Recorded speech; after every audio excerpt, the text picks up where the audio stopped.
house to win the first of 3 successive Cheltenham Gold Cups. Going away now from Millhouse. This is the champion. This is the best we've seen for a long time. Also is the winner of the Gold Cup. Millhouse is second. And a group of young lads from west of the Shannon set out to make their own mark on history.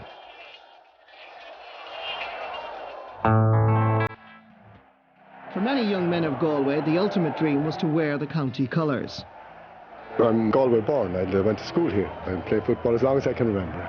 In the days when you could never be sure you had 2 boots, you'd have only 1. And you were lucky at that. I never thought, like as a small fella growing up in the country and kicking the ball in the bog, thinking we're Jack Mangan and all that, to actually make it. And to get to play in All-Ireland and win it, like that was the high point of my career. Our first final was baptism of fire. And Dublin beat us by only 2 points, I think.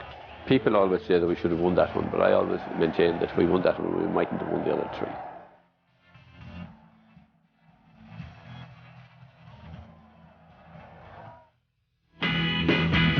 As the spirit of the period infused all areas of life, it was only a matter of time before it made its mark on Gaelic football. It was a time of change. I remember, coming to college in 58, 59. The Sputniks had just been put up for the first time. And everybody would queue up to do science, because there's going to be jobs in science. People who should have been in arts, poets, were signing up to do science because of the Sputniks. So there was a buzz around that there was a new beginning, an absolutely new beginning. The music of the 60s was probably the best music ever written. And there was that kind of an air to our approach as well, it was light-hearted. And I don't know, there was that kind of a freedom starting to develop in the youth of Ireland, I feel. I came from a very small parish, so it was a very, very simple country lifestyle, and there was just work and farming and school and football non-stop. There was really nothing else. And the radio and Miolo here and the Sunday Independent, and that was our contact. I mean, we had to go 14 miles for a comic. The nearest place you could buy a comic was in Tuam, so it was a very, very simple life. Socialising and we'd say going out for a jar didn't apply in the country. It was a town phenomenon. You'd probably go to a dance on a Sunday night and that, and if Galway were going well in that town, we had blazers. The blazers would be easily recognisable at the Cardinals.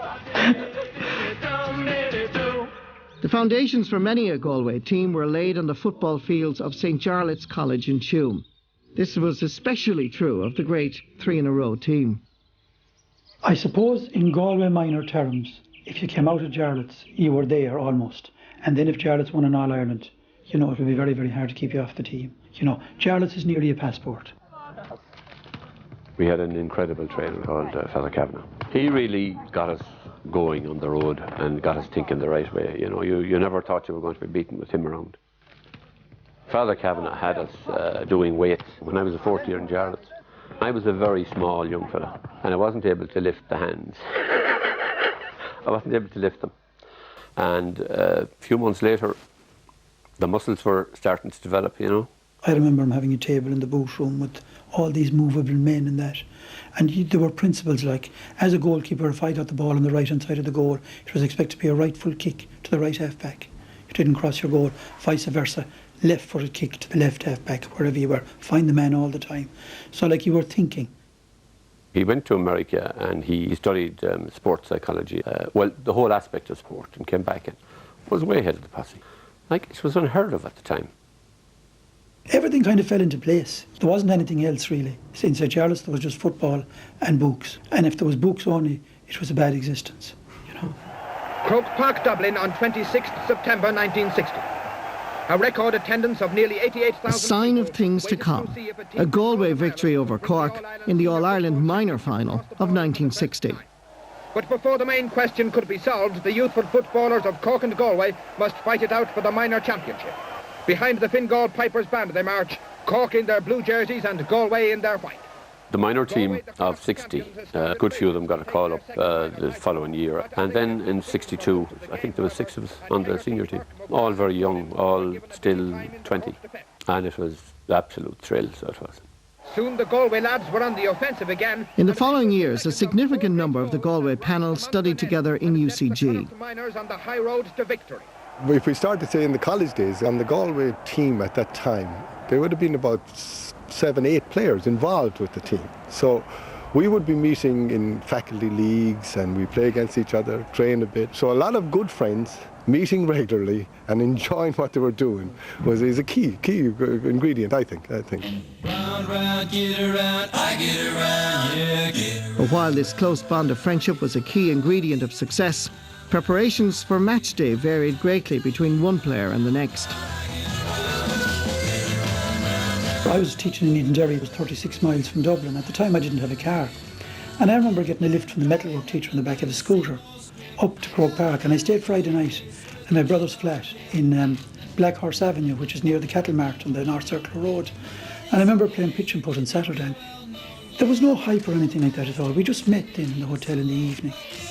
I used to get the butterflies about the Wednesday or the Thursday, and by the time Sunday came, I had settled down. We used to stay in the Grand Hotel in Malahide. In the morning before the match, I'd go off down the beach by myself, you know, just to get the head clear. It wouldn't be great company now the morning of a match. Martin Newell's postgraduate studies in mathematics took him to Frankfurt, but his frequent trips home for matches soon earned him the nickname the Flying Doctor. In 1963, when we lost the All-Ireland to Dublin, I was then going off to Frankfurt to do PhD studies in mathematics. Very soon after the All-Ireland, they started their own bad habit of inviting me to come back. They were, I think, slightly afraid of saying, oh, for the sake of the few pounds to bring this guy, we'd keep a winning team together. So for the last 3 years, I played maybe the Connacht final, maybe the semi-final, and then the All-Ireland. You know, Flying back and forth? Flying back and forth, flying back and forth. There is a truly international flavour about Ireland's national football code. For many Americans of Irish descent, the football final is the highlight of an air trip home. For the Irish in England, it is just a day's excursion. I'll never forget when we did get to the final all right. When we were queuing up at the turnstiles to get in, we had to go through them, but they freewheeled them to let us in. O'Dwyer and those fellas were beside us. And it was absolutely frightening, you know, to see these fellas. It was so unreal, you know, to give you the shivers up your back. Galway led by John Donlan, Cyril Dunn, John Keenan, Sean Meade, Matty McDonagh and Sean Cleary. And Kerry led by Niall Sheehy, Johnny Cullity, Donny O'Sullivan, Mick Fleming, Mick Morris and Gerry O'Connor. Galway's opponents in the 1964 final were the mighty Kerry, but the smaller, lighter Galway team found a winning game plan. Our game was, first of all, a lot of kicking, and secondly, you could punch the ball at the time, which is quite an accurate way of passing the ball. Sean Cleary punches the ball in to Cyril Dunn. Here goes Cyril's 5th and Galway's 6th point. But there was an awful lot of strategic kicking as well.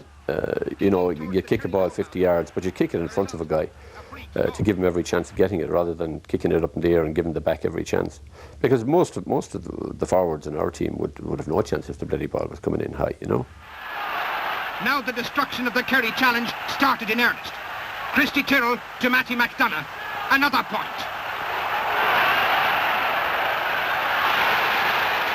The distribution of the ball is the most essential thing in football. Now, in theory, a back should never get it. Any ball he gets was meant for somebody else. And the Galway punching machine goes into action again. Christy Tyrrell to Sean Cleary, another point for Galway. Now, you have to deliver it to somebody. The best person you can deliver to nearest is the safest. But Seamus Leydon was an exceptionally fast forward. So all you had to do was place the ball inside where he was making his run, low down, and he would sweep it and be gone. Pointed at this stage to a rousing climax. While the forwards' use of the fisted pass unsettled the Kerry defence, the Galway backs always rose to the occasion with a rather stylish display, in more ways than one. And watch for this point-blank save by Galway's custodian, Johnny Geraghty. I would have been one of the first goalies that played in goal in a tracksuit bottom. And I remember at the time having a roundy sweater. I mean, you got the #1 jersey, but I would put on something different. So I'd say in that sense that there was a kind of a modern touch to it. We saw them down too. I would love to have been the first team with the black nicks, but down beat us to it.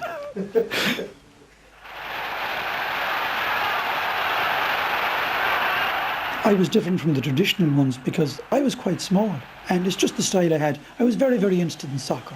And like, I was called Gordy at home because I modelled myself on Gordon Banks. A lot of people said probably was a bit of a show off, and I had the gear and all that, but you know, I took it professionally. I was kind of a professional goalkeeper in my own head. And the final score did not flatter the new All-Ireland champions. As good a team as ever won the Premier Award of Irish football. To their brilliant forwards, all of whom scored. A young Galway team had achieved a deserved victory in impressive style, and captain John Donlan proudly stepped forward to receive the Sam Maguire Cup. Is an oer nach biog do ein chunte, Coran Vigir a gnohu. A conne gnohu in aig chiri. An chunte is smaller raw e gursi pellesetir. Ni falad fwiren den keelsko. Fwiren sorwa e sha fwiren na gallium. But unknown to John Donlan at the time, a terrible tragedy had struck during the first half of the match. His father Michael had taken ill and died in the stand. He collapsed in the stand about 10 minutes before half-time, and the story didn't pass to us or to John until the cup was presented. And it was afterwards, when John came into the dressing room, that our chairman, the Lord be good to him at the time, Father Paddy Mahan, broke the news to him. And the cup went home in the boot behind the hearse. And about a month later, we had a celebration. 1965 saw a rare visitor in Dublin as one of Cuba's most famous revolutionary leaders, Che Guevara, arrived for talks with the government.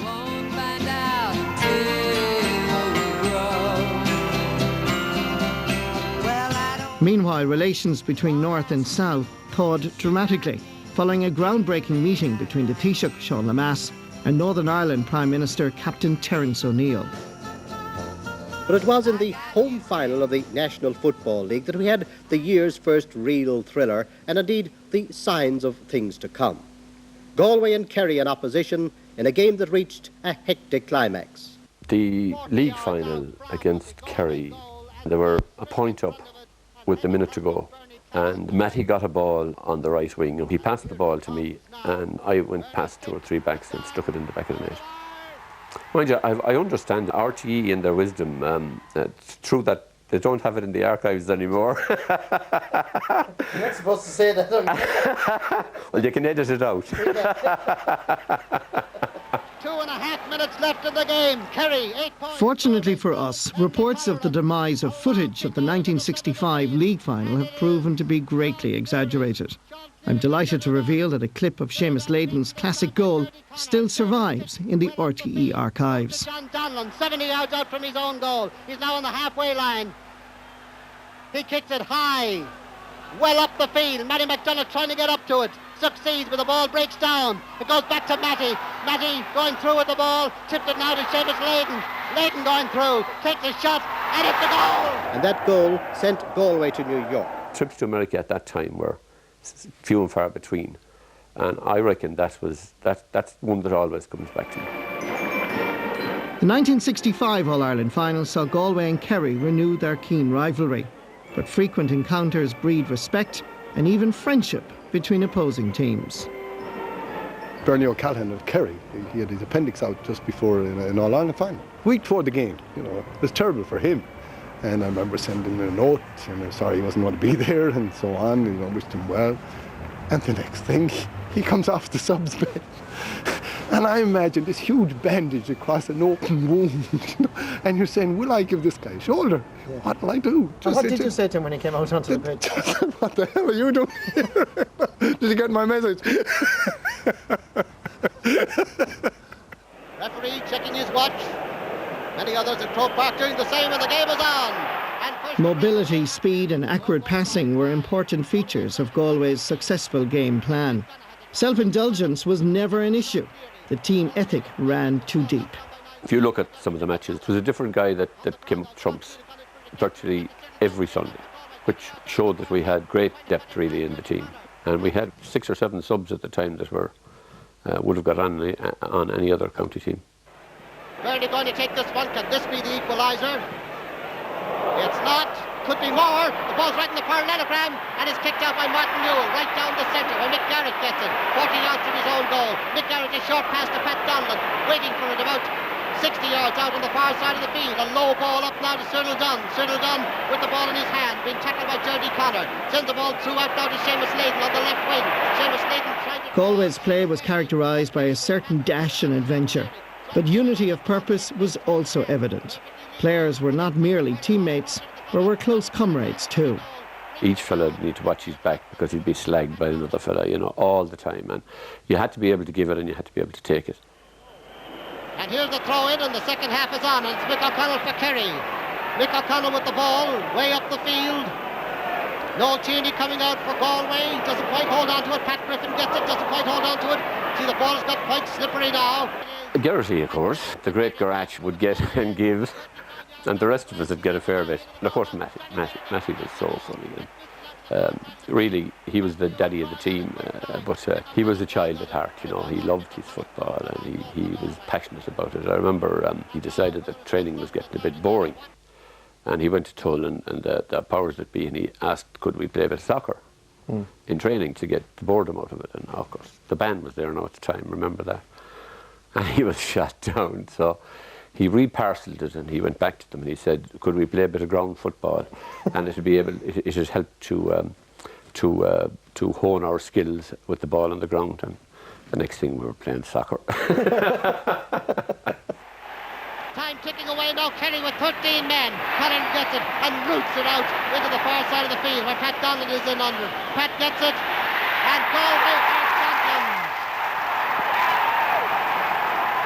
The final whistle, and Galway are champions.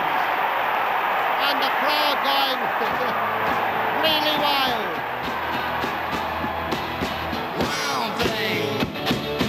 1966 was the year in which Nelson vacated his prominent position in Dublin's O'Connell Street. The pillar was severely damaged by an IRA bomb and was subsequently demolished by the army.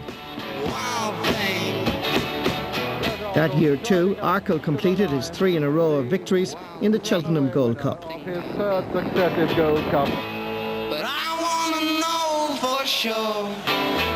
And England's soccer team defeated Germany in the World Cup final, a tournament that did not go unnoticed in Ireland. The ban was in vogue at the time, which meant effectively that a GAA player wasn't allowed to attend, support in any way, financially or anything, soccer, or go to a rugby dance, because they would be fundraising for the rugby people. We had an interest and we chanced our arm purely out of it. I went to Daly Mount Park and I remember Philip Green waving at me, you know, but nobody in Dublin would know me. You might be known in Connacht, you know, really. But you just wore a nice bob cap and sunglasses because you didn't want to be caught. We were devils, I suppose. We just chanced it. Galway's captain in the All-Ireland final against Meath in 1966 was the great Enda Colleran. Enda Colleran, the champions. Before the All-Ireland final in 66, we had a bit of a division in the camp. John Donlan hurt his hand badly in a farming accident, and the management didn't think he was eligible for selection. John wasn't picked. Coley McDonough was actually picked for that final. But Enda was able to sense all that, and I remember him calling us together one evening, I don't know if it was before or after training in Tuam, and he handled it very, very well. He had the respect and kind of diffused everything. Quinn with it now, 60 yards out from the Galway goal. A dangerous dropping ball going in to hand back to cover up is Enda Colleran, and Enda Colleran gets the ball and clears it out into the centre of the field. I thought now that was one of his best ever moments, and very few people would ever have kind of read that, you know. Martin Newell taking the free. Up to the far side, the 2 red men on the field. Red Collier with it and the red-haired John Keenan momentarily after him. Red Collier getting the ball up the field. Oscar McDermott can't get down to that one. Noel Tierney is there. He's beaten. The ball goes out this side of the field. Racing out after it here. Noel Curran, but he can't get to it as quick as Enda Colleran. Enda's untimely death in April 2004 was a huge blow to the entire county. There are times that I still don't believe he's dead. I was going through photographs there last week, and there was a crowd of us in Jarlath for the 200th anniversary, and we got a photograph taken, and he was on the left of the photograph, and I had to think. But it was an enormous blow. Seconds left in the game now, and out comes the ball into the centre of the field. The referee is calling for the ball, and Galway are All-Ireland champions. The ironic thing about it was he was by far the fittest of us, and he loved life and living, you know, he just loved it. As Enda Colleran gets his way through, being hugged by Johnny Geraghty. He was a month older than me, and we roomed together, and we were in the same seat in St. Jarlath's, and we talked of nothing else, you know. We just counted the days, and we played for the same club, and we were just two of a kind.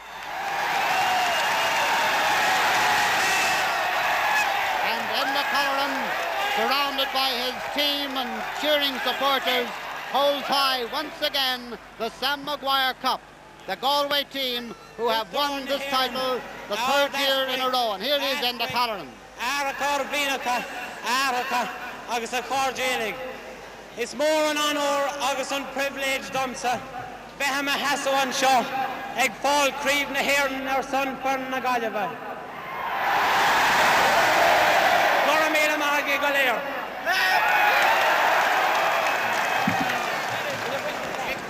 It's very, very hard to believe, you know. I still expect to meet him, you know. Just over 50 yards out from the Kerry goal line, and it's Pat Donlan coming over to take.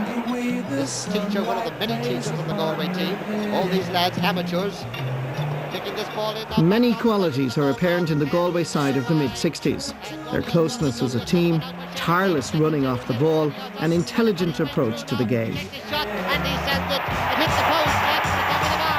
There were 8 or 9 teachers on our team, and people would probably go down my neck for saying that maybe the IQ was fairly high in that team, but the IQ about football probably was high, because we played a nice kind of football.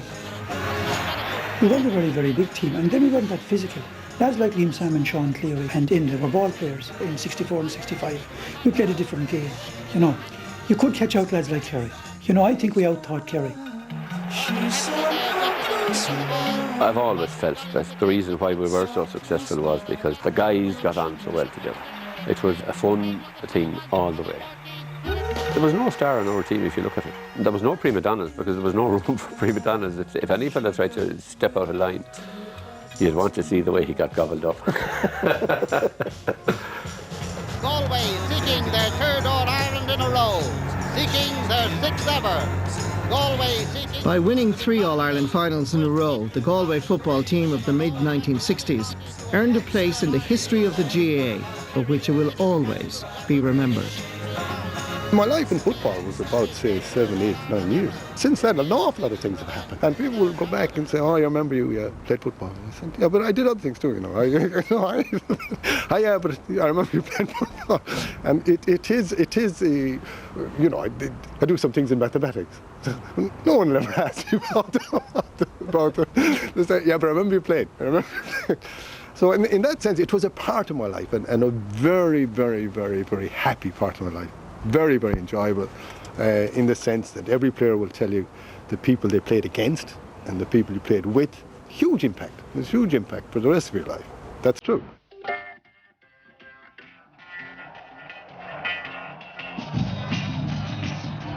I suppose we were so lucky that we were all born in the same era, and all born within a 20-mile radius in North County Galway.